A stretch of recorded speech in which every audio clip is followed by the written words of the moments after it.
The storm came down in silver sheets that night, hammering the windshield until the wipers screamed. Joe hunched over the wheel, peering through the smear of rain, while Lena scrolled through her phone trying to find a way around the flashing red line of a highway closure. "Got it," she said. "Faster route. Says we save 40 minutes. Joe smirked. "Perfect. I'm starving." She hit accept. The map blinked, redrew, and the screen pulsed. Service route L13. The turnoff came almost immediately, an unmarked exit swallowed by trees. Gravel hissed beneath the tires. The storm seemed to thin as they descended, the sound dulling into a low static hum. The road was immaculate, paint bright, guardrails clean, no potholes, no debris. On the left, a concrete wall rose into darkness, the base of the dam. On the right, a black lake mirrored flashes of lightning like a dying heartbeat. "Damn," Joe muttered. "Feels new." Lena nodded. "Too new." They passed a row of sodium lamps buzzing in rhythm. The air smelled like ozone and rusted metal. A small building appeared ahead, a squat brick shack with a single fluorescent tube flickering in the rain. "Rest stop?" Joe slowed. Inside, the place was stripped to its bones. Dust on the counters, a vending machine still glowing, a bulletin board curling at the edges, a laminated schedule hung on the wall. Inspection week, April 2016. Lena pressed $1 into the machine. It rattled, coughed, and spat out a warm soda. The paper receipt slid after it. Ink faded, timestamp reading August 3rd, 2016, 12:07 a.m. She felt heat through the slip, as if it had just printed. They laughed uneasily, got back in the car, and pulled away. 5 minutes later, the same shack rose from the rain again. Same dented soda can on the curb. Same light pulsing like a heartbeat. "Did we turn around?" Joe asked. "No, I've been watching the map." He tapped the brakes, looking back. The road behind them vanished into darkness. They tried again, taking the opposite fork this time. The asphalt curved through a concrete tunnel and climbed toward the ridgeline. The GPS stuttered, froze, and the digital clock on the dash blinked 12:47 and stopped. When they came out the other side, the shack stood waiting. Joe killed the engine. The sound of rain filled the car. "This is some Blair Witch bullshit." Lena exhaled through her teeth. "We're looping." Thunder rolled low, shaking the guardrails. Then from inside the shack, a shadow moved. A human outline behind the frosted window, too still to be natural. Joe opened his door. "Hey, you work here?" The figure didn't respond. The hand lifted once, slowly, then froze in mid-motion. The light flickered, and the shape reset. Same pose, same angle, like a frame repeating. Lena's stomach twisted. "Get in the car, now."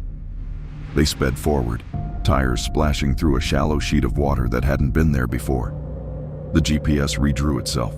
The road name vanished, replaced by temporary emergency egress. "Emergency for who?" Joe muttered. The map glitched again. Their blue route dots slid off the road and floated over the reservoir. The smell hit next: iron, algae, and the sweet tang of wet concrete. The dam wall loomed closer, covered in streaming water. Headlights appeared in the rearview mirror. Relief surged.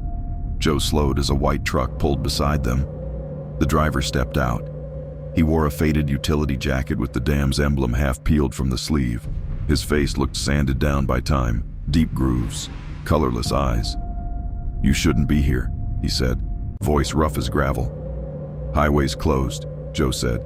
"GPS sent us." The man shook his head slowly. "L13 isn't a road, it's a drawdown channel. It opens at night when the water drops." Lena blinked. "Drawdown for what?"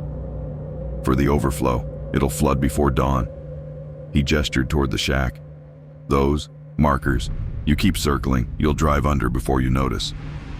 Then he climbed back into his truck, started it, and drove straight into the rain without headlights. Within seconds, the vehicle dissolved into darkness. They argued, wait for daylight or risk one last run uphill. They chose the latter. The road narrowed to one lane, curving against the dam's spine. The walls sweated moisture, glistening like skin. Somewhere beneath them, turbines roared alive. The receipt in Lena's pocket began to warm again. She pulled it out. The date hadn't changed. The time had. 12:52. a.m. The pavement tilted, rising and falling in impossible slopes. The same orange light reappeared ahead, but now the shack leaned, its windows submerged halfway. The buzzing bulbs sparked and went black. Water poured across the road in thin streams, rippling under the tires. "Joe, stop. It's..." The engine sputtered, coughed, died. The air smelled like burning insulation. They sat there listening to the quiet drip of rain on metal. A voice came through the static of the car radio, low and mechanical. "Egress sequence complete." Then everything went still. The sound that followed was not thunder. It was the roar of hundreds of tons of water surging through unseen gates. The surface of the reservoir shifted, rising. Lena grabbed the handle, but the door wouldn't open. Pressure sealed it shut. Outside, the water climbed the tires, then the doors, then the windshield. Inside the glass, faces began to appear, blurry, half-formed, pressed against the surface as though looking in, not distorted by terror, but blank, as if waiting for something. The car alarm blared once, short and high, before the water swallowed it. When daylight came, the surface road no longer existed, just a wet scar of concrete descending beneath the dam. Maintenance crews logged a minor overflow during the night. No vehicles recovered. Weeks later, park rangers found a single paper receipt washed up near the spillway. The ink was fresh.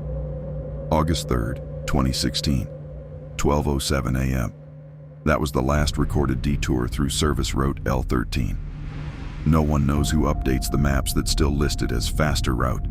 And if you're driving near the dam after midnight and your GPS offers it, don't take it. The road's patient. It remembers tires. It waits for another pair of headlights to follow the line that leads straight into the dark.